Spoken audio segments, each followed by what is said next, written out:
Dans un instant. 5 anciens de chez Moulinex parachutés sur un marché de l'emploi dont ils ignorent les rouages. Regard sur la condition ouvrière dans un instant.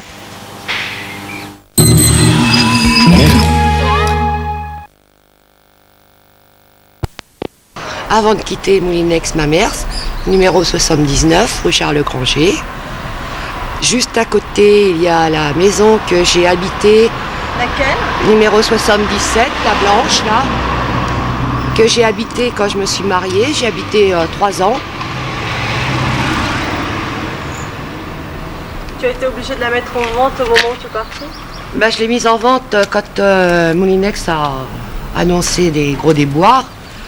Et puis finalement je l'ai louée à mon fils pour qu'elle reste en famille.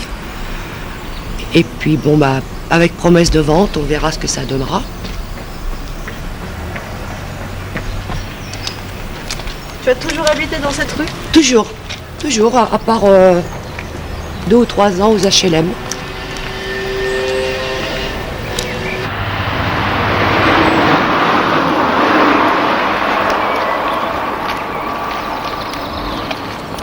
Ça te fait bizarre de refaire ce trajet ?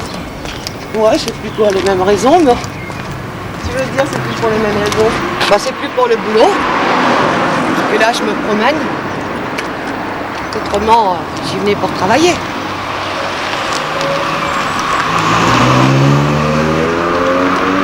Et voilà, la société Moulinex, Mamers. 20 ans que tu as fait ce trajet à pied. Ouais, plus de 20 ans.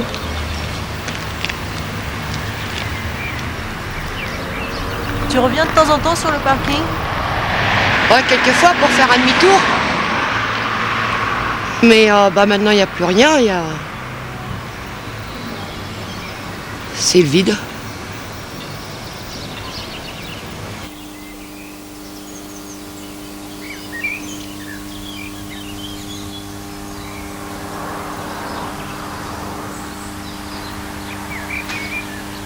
Il y a encore quelque chose qui marche.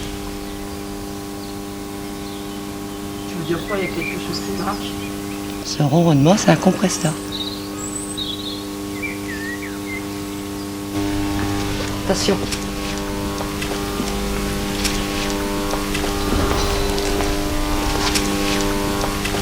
Alors, c'est l'atelier moteur. Tout ça. Toute cette bombe à rond. Tout ce qui est tiroir. Là, il y avait les presses plastiques. Et moi, je travaillais normalement au départ, très longtemps, parce que les machines, elles ont bougé plusieurs fois depuis 25-28 ans. Donc ma place principale, c'était là, vers le fond, devant les toilettes. Et je vais regarder dans le poteau si j'ai encore mes petites réserves de je sais pas quoi. Parce que je suis sûre qu'il y a encore des réserves.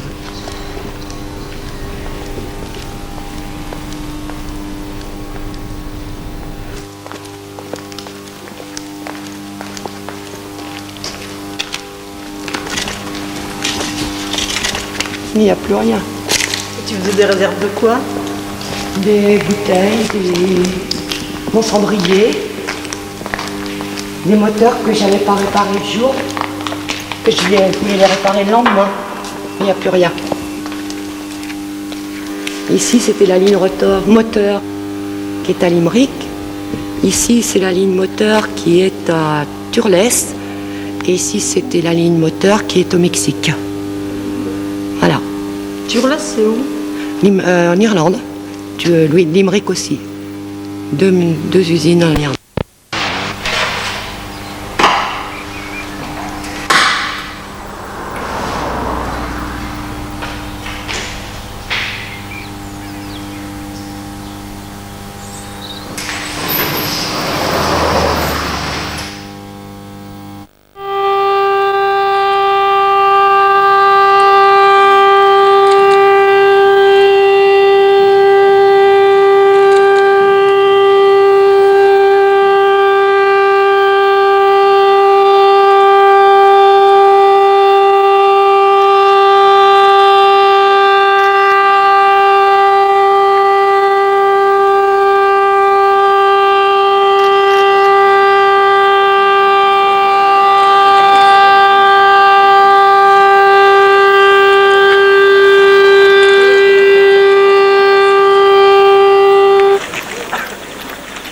Mamers, dans la Sarthe, le 26 juin 1996. Les ouvriers protestent contre l'annonce de la fermeture de leur usine Moulinex. Les habitants sont venus les soutenir, 411 employés pour 6000 mamertins. Tous les commerces sont fermés. Beaucoup de journalistes sont présents. Le patron de Moulinex, Pierre Bliaillot, propose un plan social qui doit tout régler. 3 choix sont soumis aux salariés. Ils peuvent d'abord essayer de se faire réembaucher sur place. Moulinex a fait venir 3 entreprises pour sous-traiter sa production à Mamers. Sinon, ils peuvent aussi choisir de suivre Moulinex dans d'autres villes. Enfin, pour tous ceux qui veulent quitter l'entreprise, on offre une prime de 80 000 francs, en plus des indemnités habituelles. Les syndicats et les pouvoirs locaux acceptent les solutions proposées. Les ouvriers n'ont plus qu'à suivre, chacun pour soi.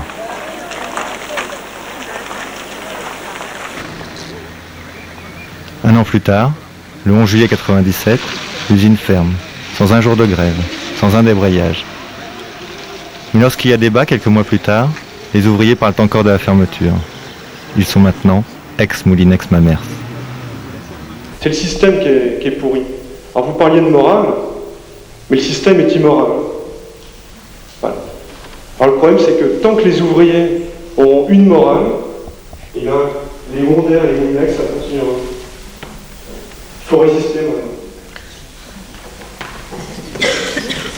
Dans ce monde du travail, en particulier au patronat, le respect, c'est un rapport de force. Il n'y a que des rapports de force qui pourront changer les choses. Ce n'est pas avec des bonnes paroles qu'on pourra changer ou qu'on pourra imposer certaines choses autant. Avec quel rapport de force peut-on avoir un entretien avec un patron quand les syndicats sont absents?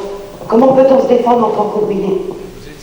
Vous êtes de Moulinex, c'est ça? Je suis Moulinex et j'y suis encore. Bien, vous pouviez monter un syndicat, par exemple.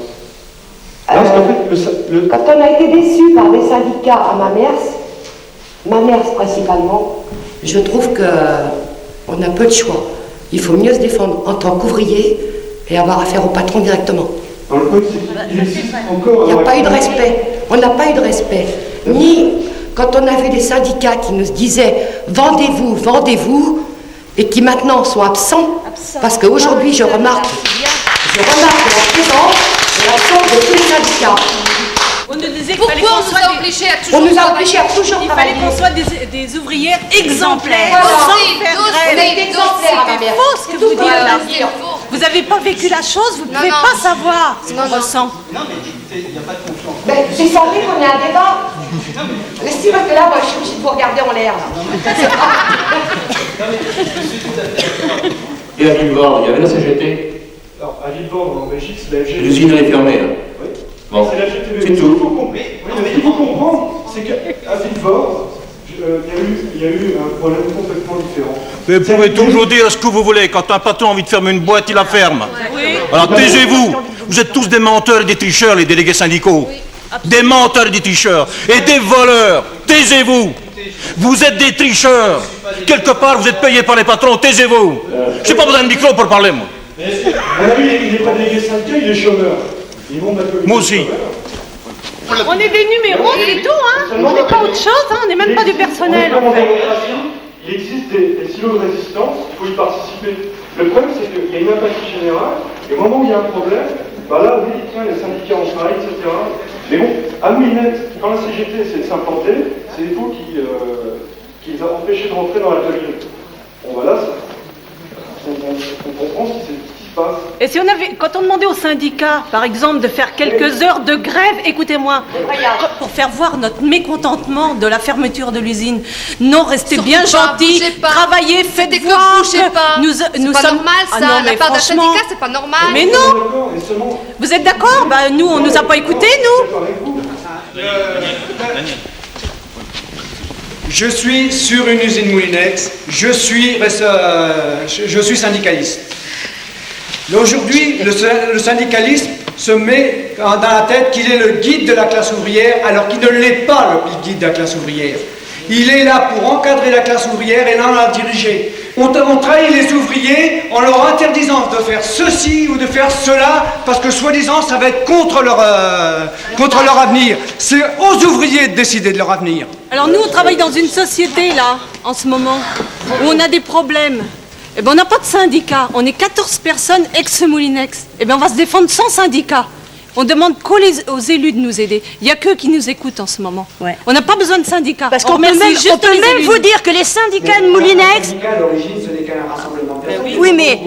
Ça fait rien. Oui, mais nous, on ne fera pas de syndicat. Mais ce qu'on veut vous dire... Seuls, nous, sans syndicat. Oui, mais faire voir qu'on est aussi capable que les syndicats de se défendre. Et ce qu'on veut vous dire, c'est que Moulinex, les gens de Moulinex et les syndicats de Moulinex nous téléphonent pour nous dire de repartir dans la réindus, parce que bon, dans notre société, on a un problème, de partir. Faut quand même pas exagérer, hein. Ils sont vraiment nuls, les gens de Moulinex, hein, je peux vous dire. Parce que je veux dire, ils nous ont mis dans la merde une fois, ils recommencent une deuxième fois. Mais là, la deuxième fois, on va se défendre tout seul. On n'a pas besoin des gens de Moulinex. Et on se défend, et on y arrivera. Même si on perd, on a au moins essayé quelque chose.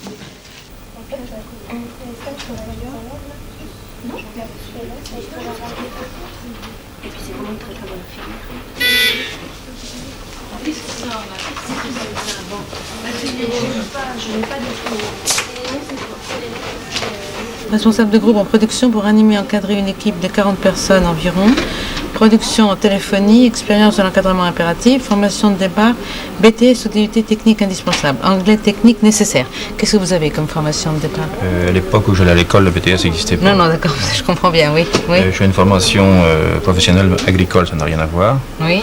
Mais j'ai quand même 20 années d'encadrement chez Moulinex. Ah oui, d'accord. Donc j'ai le profil pour ça. Et l'anglais technique? Je ne parle pas de l'anglais. Nécessaire, hein, ça va être difficile.